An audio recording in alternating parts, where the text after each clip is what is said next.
Je te parle à côté d'un canon, qu'est-ce que tu vas faire? J'ai choisi la pire lumière.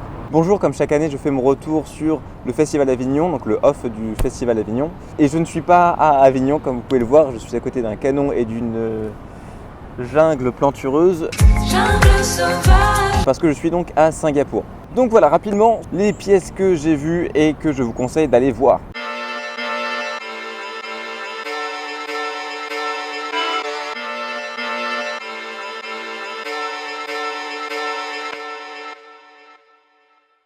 En impro, il y a Fushigi de Again Productions que j'ai enfin pu voir. Je vais pas trop m'étendre là-dessus parce que j'ai pu interviewer Yann Parizeau, donc il y aura un épisode dédié sur le sujet.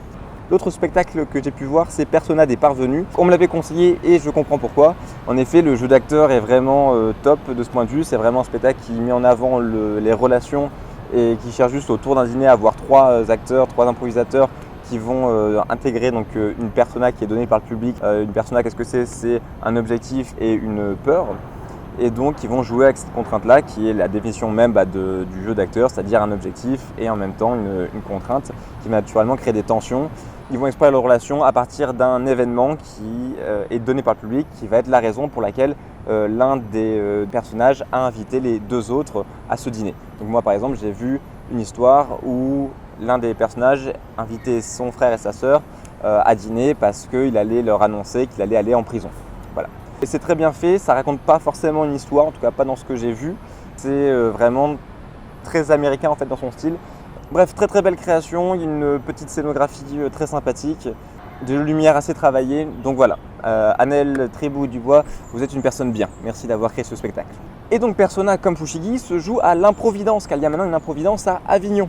Et ça j'en reparlerai dans un autre épisode, mais ça c'est une très bonne chose. J'ai l'impression que l'improvidence devient un petit peu le Second City français. Et j'espère que ça va se multiplier, ce genre de théâtre dédié à l'improvisation un peu partout dans les villes de France. Donc voilà tout ce que j'ai vu côté improvisation qui m'a marqué. Donc je vais passer tout de suite à la partie théâtre pur. Ce que je vous recommande dans ce off, c'est notamment Songe d'une nuit d'été par la compagnie A. Ah! Pourquoi? Parce qu'il y a du chant lyrique, il y a des costumes superbes, il y a aussi un instrument très bizarre sur scène, c'est ça, avec le nom en dessous que je ne connais pas. C'est très très bien interprété, c'est très proche du matériel de base de Shakespeare. Et donc oui, et du chant lyrique, mon Dieu, et ça passe très bien. Et les moments chantés sont en anglais.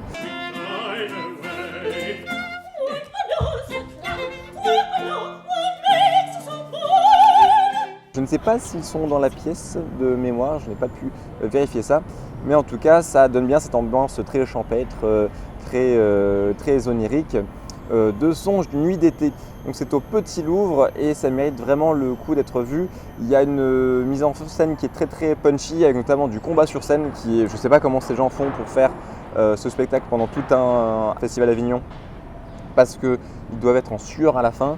Et certains font plusieurs spectacles, notamment l'un d'entre eux qui joue Oberon, joue dans le portrait de Dorian Gray que je n'ai pas pu voir mais que je vous recommande également. Voilà, c'est magnétique, ça vous transporte. Il y a une scénographie qui est amovible, qui j'imagine aurait pu être plus grandiloquente si on n'avait pas été dans un cadre d'Avignon où il y a plein de spectacles qui se suivent et où il faut un peu économiser les moyens. Mais c'est très très bien utilisé néanmoins. Ça évoque donc cette fameuse forêt qu'on a tout au long de la pièce. Et on rit et on est emporté. Et pourtant j'étais en jet lag parce que je venais d'arriver et j'ai adoré. Donc allez voir Le Songe d'une d'été par la compagnie A. Alors l'autre pièce qui m'a mis une brave claque, c'est Les Cavaliers. Donc Les Cavaliers de Kessel, qui est interprété par une troupe alors qu'il n'y a pas forcément de nom. Donc je vais donner le nom des comédiens, à savoir Éric Bouvron, Benjamin Pena Maria, Khalid K et Vanessa Krisev. Donc Les Cavaliers, ça vous transporte dans les plaines afghanes et c'est l'histoire en fait de cavaliers afghans qui jouent un jeu qui consiste à prendre le corps d'un bélier et à le jeter dans un cercle, le tout en étant à cheval. Et donc on suit l'un des cavaliers qui a l'un des chevaux les plus rapides et les plus forts du monde afghan, qui s'appelle Géol, et on est transporté et ça marche de ouf parce que avec un tabouret ils vous font un cheval. Qu'est-ce que vous voulez que je vous dise? Je l'ai vu le cheval avec ce tabouret, je l'ai vu. Et surtout on a Khalid K qui a en fait un rôle de bruiteur et en fait il a un micro et une petite console qui se balade et donc il chante et il va prendre sa voix, il va la mixer grâce à sa petite console, il va pouvoir faire des boucles, il va pouvoir faire mettre de l'écho, etc., etc.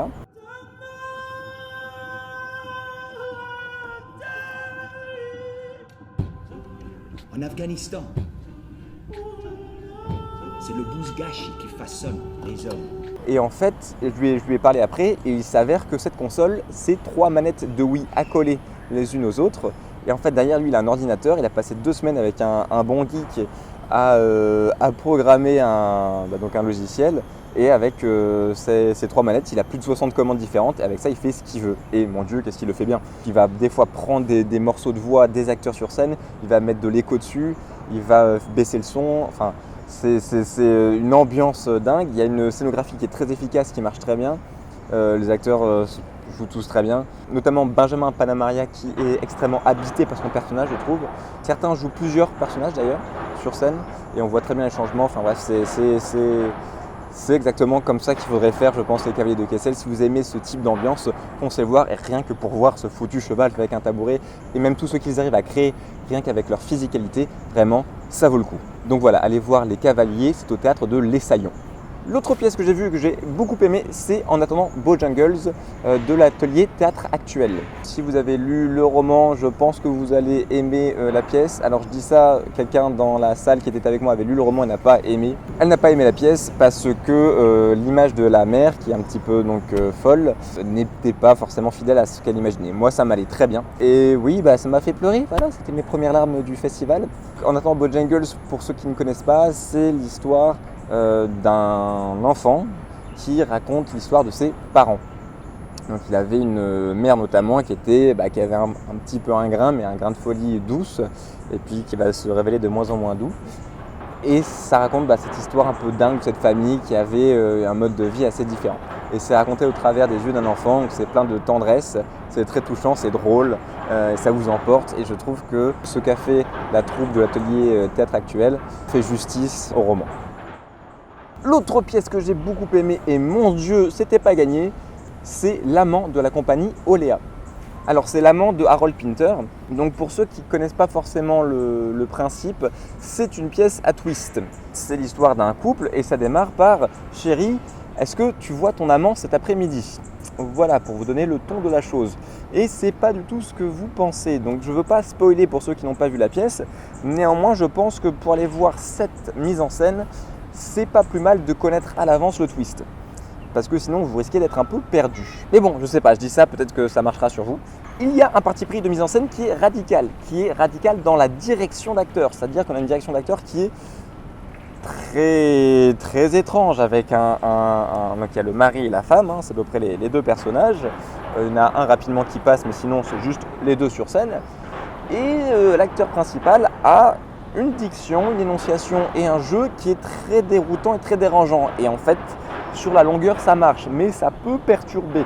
Pour ceux qui n'ont pas l'habitude ou qui n'aiment pas particulièrement voir deux bons psychopathes sur scène, je vous déconseille. Mais si justement les parties pris de mise en scène radicaux, ça ne vous effraie pas et que vous avez envie de voir peut-être un Harold Pinter mis en scène différemment, je vous conseille d'aller le voir. Parce que quand on écoute le texte, on voit très bien comment ça pourrait être mis en scène de manière classique. Mais quand on voit cette mise en scène-là, ça donne un autre angle. Et je trouve que c'est très appréciable de voir des metteurs en scène qui sortent les balls et qui arrivent à imprégner leur vision. Moi, j'ai adoré, mais ça peut en laisser certains sur le carreau. Voilà, donc l'amant de Pinter, je vous conseille d'aller le voir, ne serait-ce que pour le côté intriguant de la chose, et sinon pour voir l'amant d'Harold Pinter. On arrive au top de ce festival. Là, je pense qu'on va parler de ce qui est peut-être la meilleure comédie. Est-ce que c'est une comédie? Je ne sais pas. Mais peut-être la meilleure comédie de mon festival, à savoir Le bois dont je suis fait, qui est une coproduction entre la compagnie Croxen et Pony Productions. Donc il faut que je fasse honneur aux 3 personnes qui sont responsables de cette superbe pièce, à savoir les 2 acteurs qui sont Julien Sigana et Nicolas Devor, et la metteur en scène Clotilde Dagneau. Si vous êtes un improvisateur et que vous voulez développer votre physicalité, si vous aimez le côté physique, le théâtre physique, il faut voir cette pièce. Il faut absolument voir cette pièce. Pourquoi? Parce que Le bois dont je suis fait, c'est 2 acteurs sur un plateau nu avec juste 2 tabourets et c'est 7 personnages et c'est plusieurs décors qui sont juste interprétés avec la physicalité des acteurs. Et ça marche, et c'est dingue, c'est radical, c'est très particulier, mais c'est exécuté avec maestria.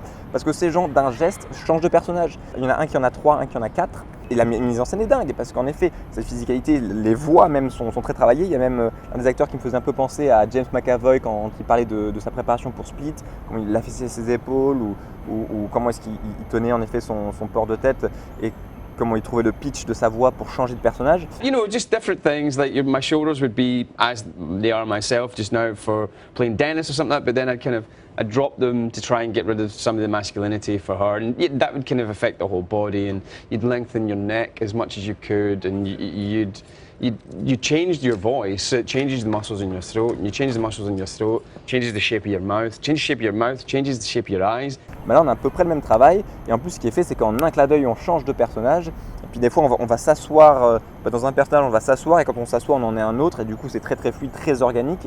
Et on va même avoir des moments de bravoure, de prouesse technique, où on va avoir un dialogue entre deux personnages qui est interprété par un seul comédien. Donc on change tout le temps, et c'est dingue, c'est absolument dingue, et ça marche. Et de quoi ça parle, Le bois dont je suis fait? Eh bien, ça parle d'une famille. Ça parle d'une famille plus ou moins fonctionnelle, sinon ça ne serait pas très très intéressant si tout roulait bien, avec l'arrière-grand-père, le grand-père, la grand-mère, les deux fils et leurs conjointes et leurs enfants qui arrivent ou pas encore. Et ça pose plein de questions sur est-ce qu'on est obligé de s'aimer dans une famille, la paternité. Ça brasse même d'autres thématiques comme l'écologie, et ça le fait très bien. Ça arrive même à gentiment nous parler de l'homéopathie, cette vaste escroquerie. Ça brasse énormément de sujets. Et on a emporté du début à la fin. Encore une fois, quelle énergie ils ont sur scène. Et ces gens jouent d'autres spectacles, je crois 2 ou 3. Comment est-ce qu'ils font? En plus, c'est une création. Donc c'est une création de ces 2 acteurs. C'est vraiment leur bébé à eux. Donc allez voir Le bois dont je suis fait. Et je vous en parle parce que ça va tourner. Je vous mets ça en lien évidemment. Pour vous dire, ça va même tourner aux États Arabes Unis. Voilà, œuvre parfaite, je sais pas, mais on en est vraiment pas loin. Je vous mettrai bien évidemment les liens de ces pièces en description pour savoir où est-ce qu'elles vont tourner quand elles vont tourner.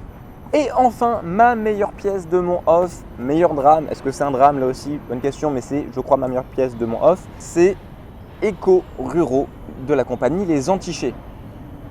Échos ruraux, c'est pour ça qu'on fait du théâtre, c'est pour ça qu'on va au théâtre, c'est pour ça que le théâtre existe. La scénographie est très inspirée, dingue, et assez imposante, avec des lumières, une mezzanine qui permet de jouer sur 2 étages, un micro de côté de scène, donc côté court, qui permet de créer une ambiance radio, c'est-à-dire qu'il y a des passages où on entend en fait une émission de radio qui revient plusieurs fois et donc qui va nourrir toute l'histoire. On a des acteurs qui donc, sont 7 au total, mais qui jouent pour certains plusieurs rôles.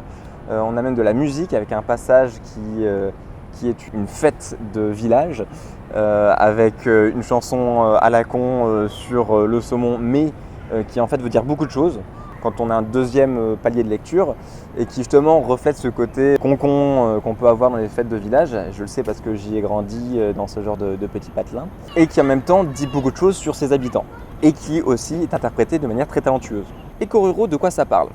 Ça parle de ce qui se passe dans nos campagnes, des enjeux des acteurs d'une commune, donc qui sont notamment représentés à travers le conseil municipal.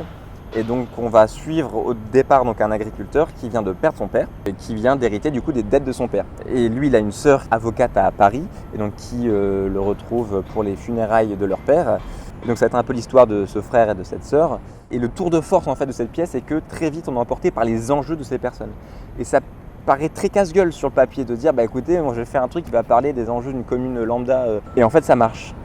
Ça marche complètement parce que ils sont sincères, ils sont authentiques, ils sont plusieurs, donc il y a vraiment différents points de vue et ça va parler vraiment des enjeux de la ruralité. Donc ça va être tiens, on a un désert médical, mais il y a un nouveau médecin qui arrive, ouais mais les Roumains, est-ce qu'on en veut, est-ce qu'on n'en veut pas, comment est-ce qu'on fait pour étendre la commune, donc des projets de construction de logements, on a une école qui est périclite, donc si on perd l'école, on perd la commune. On va aussi avoir les enjeux des subventions agricoles qui conditionnent beaucoup l'activité et la survie tout simplement des agriculteurs. Et donc on a cet ensemble d'enjeux qui se frottent les uns aux autres et c'est drôle en fait souvent et en même temps touchant. Voilà, ça met en scène vraiment la société et c'est pour ça que le théâtre existe. Je ne sais pas si je fais justice à cette pièce qui est formidablement interprété, mise en scène, dirigée, scénographiée. Je suis sorti et la personne qui était avec moi a eu un véritable syndrome de Stendhal où elle a fondu en larmes après. Moi aussi j'étais très touché, j'avais déjà un peu pleuré donc j'essayais de retenir. C'était assez bouleversant en fait comme expérience. Donc voilà, donc c'est Ekoruro, c'est au Théâtre du Train Bleu qui est en plus un théâtre qui héberge des pièces un petit peu engagées. Et c'est ça aussi la force de Ekoruro, c'est que c'est une pièce qui est engagée sans être idéologue. Il ne dit pas comment penser. Ça vous laisse juste avec quelques questions, ça ne fait que le constat de la réalité et ça donne une voix aux gens qui ne l'ont pas. Le théâtre, c'est fait pour ça. Et bien sûr, ce spectacle va tourner, donc il va bientôt arriver près de chez vous et je vous mets les liens en description. Voilà pour ce Festivlog. J'espère que ça vous aidera à faire vos choix et à voir de belles pièces. Alors il y a plein d'autres choses qui arrivent sur la chaîne. Je sais que j'ai pas été très actif, mais c'est parce que j'étais soit en train d'enseigner, soit en train de jouer. Néanmoins, il y a d'autres choses qui arrivent, donc notamment l'interview de Yann Parizeau sur Fushigi, un épisode que j'ai envie de faire sur le Festival d'Avignon, et puis d'autres choses sur la Commedia dell'arte et d'autres auteurs de théâtre. Donc voilà, il y aura du contenu. Donc n'hésitez pas à partager cette vidéo, à parler de la chaîne à vos copains. On est bientôt à 1000, allez, on essaie d'aller jusqu'à 1000. Et je sais pas ce que je ferai pour les 1000, je sais pas, je vais pas m'avancer. Ce serait cool qu'on soit 1000 sur cette chaîne, ce serait joli. Je vous embrasse, passez un très bon été, de très bonnes vacances. Allez voir du théâtre, encore mieux, faites-en, ciao.